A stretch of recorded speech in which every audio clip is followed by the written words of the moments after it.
Hello everyone, welcome and welcome back to the channel. This is Priyanka and you are watching the Rai Family. So guys, आज बहुत important एक video मैंने देखा और उस video को देखने के बाद ना ऐसे लगा कि मतलब अंदर से बिल्कुल ना आदमी हिल गया हो, उस तरह का वीडियो मैंने देखा। तो चलिए वीडियो स्टार्ट करते हैं। वीडियो स्टार्ट करने से पहले मैं बोल दूं कि अगर चैनल पे न्यू विजिट किए हैं तो चैनल को सब्सक्राइब कर लीजिएगा, अच्छा लगेगा तो। और वीडियो अगर अच्छा लगेगा फुल वॉच करिएगा, वीडियो अच्छा लगेगा तो वीडियो को लाइक कर लीजिएगा, बेल आइकन जरूर हिट करिएगा न्यू वीडियो के नोटिफिकेशन के लिए। चलिए यहाँ पे स्टार्ट करते हैं। तो एक्चुअली आज आया है अंशु का एक ब्लॉग। उससे पहले मैं कुछ बातें आप लोगों को बता दूं। मैंने जितने भी रिएक्शन वीडियो बनाए हैं ना, वो किसी पे भी बनाए हैं तो यहाँ पे मैं हमेशा बोलती हूँ कि जो हम वीडियो में देखते हैं उसी पे रिएक्शन देते हैं। हमारा किसी की तरफ ना स्पेशल कुछ झुकाव नहीं होता है, मेरा स्पेशली, ठीक है। तो और राजवीर केस में मैं हमेशा बोलती हूँ कि जो राजवीर जी या सूरज जी थे, तो उन दोनों के जाने के बाद ना जिसके सिर्फ 2 बेटे और दोनों बेटे ही चले गए माँ बाप के आगे, तो उस माँ बाप की क्या कंडीशन होगी, क्या मेंटल हेल्थ होगा, इसका अनुमान हर कोई लगा सकता है, ठीक है।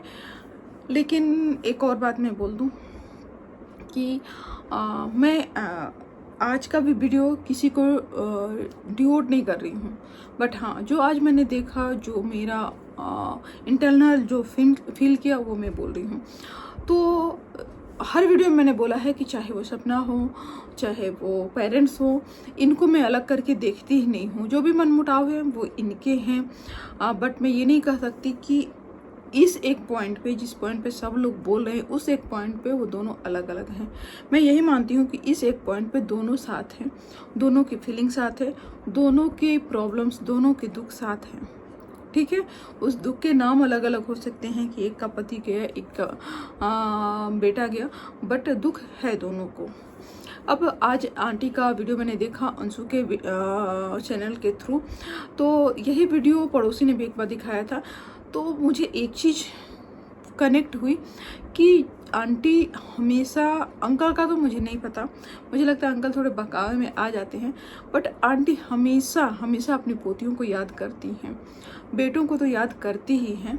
और उस वीडियो में भी उन्होंने अपने छोटे बेटे जिनको प्यार से मोनू बोलते थे, तो जो राजवीर जी थे, तो उनको याद कर रही थी। तो सबसे पहले उन्होंने एक बात क्लियर किया, वो क्लियर किया सूरज जी के लिए। एक्चुअली सपना के कई वीडियोस से जो सपना ने रिकॉर्डिंग सुनाया था उसके थ्रू थोड़ा सूरज जी का जो इमेज है ना वो डाउन हो गया था कि वो मारते पीटते थे सपना को। अब वो देखो, वो वीडियो भी गलत नहीं थी और इस चीज़ का मैं घोर निंदा करती हूँ।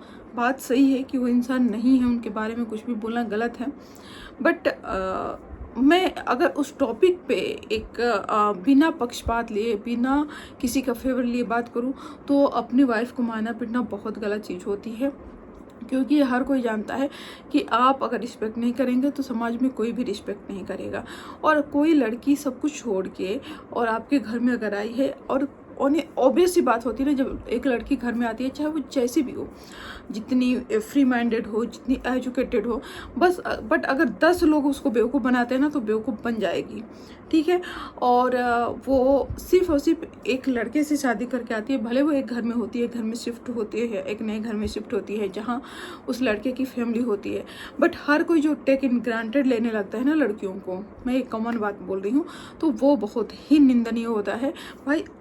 और टेक इन ग्रांटेड तो छोड़ दीजिए, मुझे लगता है कि मोस्ट ऑफ द घरों में उस लड़की के साथ बहुत ही एक मेड जैसा बिहेव होता है, या फिर मेड से भी बदतर बिहेव होता है कि उसकी कोई वैल्यू ही नहीं होती है, शादी करके वो वैल्यू लेस हो जाती है। तो मुझे लगता है ना कि ये जो हमारे समाज में चल रहा है वो हमारे आगे आने वाली पीढ़ी को यही मतलब सिखा रहा है। जैसे हम लोगों ने तो यही देखा कि भाई शादी होने के बाद ना लाइफ बिल्कुल डैमेज हो जाती है, तो चलो पहले एजुकेशन ले लो, पहले खुद को सेटल करो, इसके बाद शादी करो। बट हमारे आने वाली पीढ़ी क्या करेगी, शायद शादी ही नहीं करना चाहेगी। भाई शादी करेगा कौन, लाइफ पूरी डैमेज हो जानी है एक चीज़ को करने से, तो उसको हम करेंगे ही नहीं। तो ये कल्चर आने वाला है और उसका रिस्पॉन्सिबल सिर्फ और सिर्फ हमारा जो पहले का जनरेशन है ना, जो लोग अपने वाइफ को या फिर अपने बहुओं को इस तरह से रखते हैं, वो रिस्पॉन्सिबल होंगे। इस थॉट को वो पिरो रहे हैं जो हमारे माइंड में हाफ आया है। हम फिर भी हम ये सोचते थे कि चलो हम फाइट करके सरवाइव कर लेंगे, हम ऐसे करेक्शन कर लेते हैं, बहुत सारे रास्ते निकालें। बट इसके बावजूद भी हमारे भी जनरेशन में वो प्रॉब्लम हुआ, तो आने वाली पीढ़ी ये भी देख रही है कि भाई रास्ते नहीं निकलते हैं, झेलना है ही।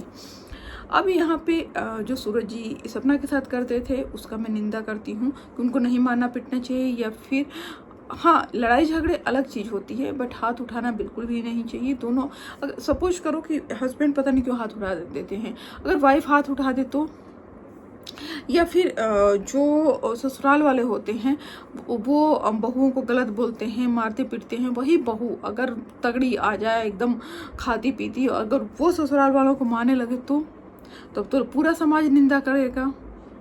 लोग बोलेंगे ना कि भाई अपने कैसा बेटा है, माँ बाप को बीवी मार रही है वो देख रहा है, लेकिन लोग ये नहीं कहते कि भाई कैसा बेटा है जो माँ बाप मार रहे हैं उसकी बीवी को और वो देख रहा है। भाई डबल क्रॉस नहीं करो, समाज में एक तरह के ही नियम रखो कि किसी भी घर में ना हर किसी को रिस्पेक्ट मिलना चाहिए। अब यहाँ पे मैं बात करूँ तो आंटी जी के लिए मुझे बहुत बुरा लगा था, और वीडियो पूरा देखना, आप लोग थोड़ा सा देख के चले जाओगे। ये जो भी बातें मैंने कही ना, ये कॉमन एक अलग बात कही जो सपना ने वीडियो दिखाया था, उस वीडियो को दिखाने का मैं हमेशा से विरोधी हूँ, क्योंकि सपना को वीडियो नहीं दिखाना चाहिए था।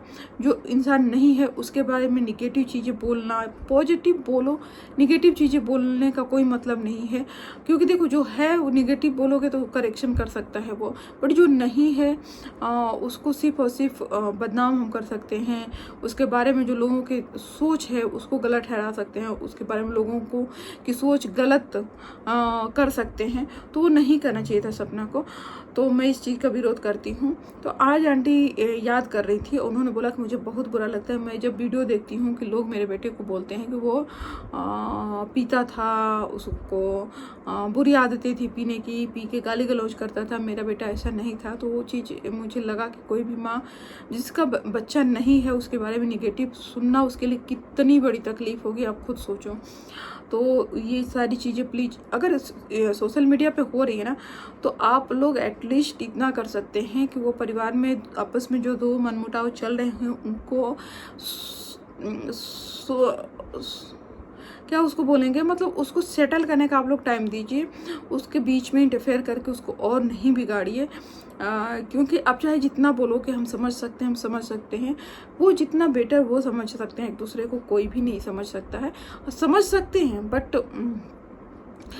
उस पर्टिकुलर इंसान की कमी सिर्फ पेरेंट्स और बीवी बच्चे ही समझ सकते हैं। इसके बाद आंटी ने वही सेम बात बोली कि मेरे बेटे कभी मेरे सामने बैठते नहीं थे, बहुत रिस्पेक्ट करते थे, स्पेशली सूरज जी की बात बोल रही थी कि वो कभी मेरे सामने में नहीं बैठता था। तो एक्चुअली क्या है, सूरज जी थोड़े गंभीर स्वभाव के थे और जो राजवीर जी थे वो चंचल स्वभाव के थे। और आंटी ने बोला कि जब भी मैं ये दाल पीसने आती हूँ तो मोनू की याद आती है कि वो जब वो था तो मुझे नहीं करने देता था, वो बोल देता था चलो चलो हटो मैं कर देता हूँ। और इसके बाद वो उसके साथ साथ अपनी दोनों पोतियों को भी याद की कि आरो आरोही रहते हैं तो ऐसे करते हैं। फिर उनके साथ साथ अंशु ने भी याद किया। ये सारी चीज़ें ना मुझे बहुत पॉजिटिव आज के ब्लॉग में लगा था। तो ऐसे ही ब्लॉग ट्राई करना चाहिए कि बने, कि रिश्ते जो बिगड़ चुके हैं वो बिगड़ चुके हैं, ठीक है, बट रिश्ते तो हैं तो उनमें और ज़्यादा बिगड़ने की गुंजाइश ना हो। और वो चीज़ ना बहुत मुझे इमोशनल लगा कि आंटी कितनी मजबूर हैं कि उनके दोनों बेटों के बच्चे हैं बट उनसे मिल नहीं सकती, बात नहीं कर सकती। दोनों बेटों से तो ठीक है कि वो दूर इतने चले गए कि नहीं मिलना पॉसिबल नहीं है, उनको सिर्फ वो याद कर सकती हैं, बट शायद उनकी जगह इनकी दोनों पोतियाँ ले सकती हैं। तो प्लीज़ मैं तो यही सजेस्ट करूँगी कि जो भी कंट्रोवर्सी में है वो यही ट्राई करे कि राजवीर जी के साथ गलत हुआ है तो उनको न्याय मिलना चाहिए और ये फैमिली वाले आपस में बैठ के बात करना चाहिए, क्योंकि एक माँ बाप को भी जानने का हक है कि उनके बेटे के साथ क्या हुआ और एक बीवी बच्चे को भी जानने का हक है, ठीक है। बट इसके बेस पे हम ये नहीं कह सकते कि वो दोनों एक दूसरे से अलग रहे। मन मुटाव रहना अलग चीज़ है, बट एक दूसरे से अलग रह के और दूसरे लोगों को अपने घर में फैमिली में इंटरफेयर कराना, ये थोड़ा सा शायद अगर ये लोग सोच समझ के करेंगे तो ये सारी चीज़ें नहीं करेंगे। और मुझे पता नहीं क्यों आंटी, चाहे हाँ आंटी की एक गलती है कि वो अपने मायके वालों को ना बहुत ज़्यादा इंटरफेयर कराती हैं। ये चीज़ मैं हमेशा से बोलती हूँ, जो सपना को नहीं पसंद है, ठीक है। लेकिन सपना भी बोलती है कि मैं नहीं चाहती कि वो बिल्कुल भी रिलेशन वहाँ से तोड़ लें, तो ये भी पॉसिबल नहीं है। तो सबको ना जो लोग हैं ना वहाँ पे, हर पर्टिकुलर इंसान को ना समझने की सिर्फ ज़रूरत है। मुझे लग रहा है हर इंसान वहाँ पे ना जिद करके बैठा है, अदरवाइज प्रॉब्लम मुझे लगता है किसी में नहीं है। हर कोई चाहता है एक दूसरे से मिलना। सपना के भी कई ब्लॉग में मैंने देखे हैं कि बच्चियाँ याद करती हैं दादा दादी को, मिलना चाहती हैं। तो हाँ, जो बच्चों का रियल स्पेस है ना, वो उनके पापा का प्यार था वो दादा दादी से थोड़ा सा कम, मतलब थोड़ा फुलफिल हो सकता है वो प्यार, तो वो जगह तो नहीं भरेगा, बट थोड़ा सा उनको दादा दादी का भी प्यार मिलेगा, तो जो बच्चों के ग्रोथ के लिए बहुत ज़रूरी है। इसके बाद अंशु का भी आज कुछ निगेटिव वीडियो नहीं था, वो भी याद कर रही थी। और इनके हिसाब से जो सपना की छोटी बेटी है ना, वो बिल्कुल अब राजवीर जी पे गई है, बिल्कुल चंचल स्वभाव की है, बस बड़ी वाली गंभीर है, ऐसे करके आंटी जी पूरा याद कर रही थी कि बच्चे रहते थे तो ऐसे करते थे। वो तो उनके कहने का मतलब कि जब हमारे बेटों की जगह ना उनके बच्चे ले सकते हैं, और जब वो रहते हैं तो हमें घर अच्छा लगता है, तो उनके बिना बहुत बुरा लग रहा है। ये कोई कहने की बात ही नहीं है, बट यहाँ पे दोनों को समझने की बात है कि अपनी अपनी जिद छोड़ के और दोनों को एक साथ होना चाहिए। और देखो मुझे मैं रिएक्शन देने का मतलब ये नहीं होता है कि किसी के भी बारे में, स्पेशली अगर पर्टिकुलर एक घर के बारे में बात हो रही है तो हम बोलें कि नहीं वो बंदा गलत है, वो बंदा गलत है। यहाँ पे सिर्फ मुझे ऐसा लग रहा है कि जिद की बात है। आप अपने पॉइंट ऑफ व्यू दे सकते हैं, और मुझे जितना समझ में आया उतना ही लगा। बट हाँ, आज अंशु का जो ब्लॉग था बहुत ही ज़्यादा हार्ट टचिंग मुझे लगा। देखते हैं, इस ब्लॉग को तो देख के ऐसा लगता है कि 4 ऐसे ब्लॉग आएंगे तो खुद इनके बीच की दूरियां कम हो जाएंगी। तो हम यही होप कर सकते हैं कि इनके बीच की दूरियां कम हो जाए। बस चलिए, आज का वीडियो इतना ही है। अपना जो भी है पॉइंट ऑफ व्यू, आपको क्या लग रहा है, क्या होना होगा, क्या होना चाहिए, आप अपना पॉइंट ऑफ व्यू जो है वो दे सकते हैं कमेंट सेक्शन में। फिर मिलते हैं नेक्स्ट वीडियो में। Till then bye bye.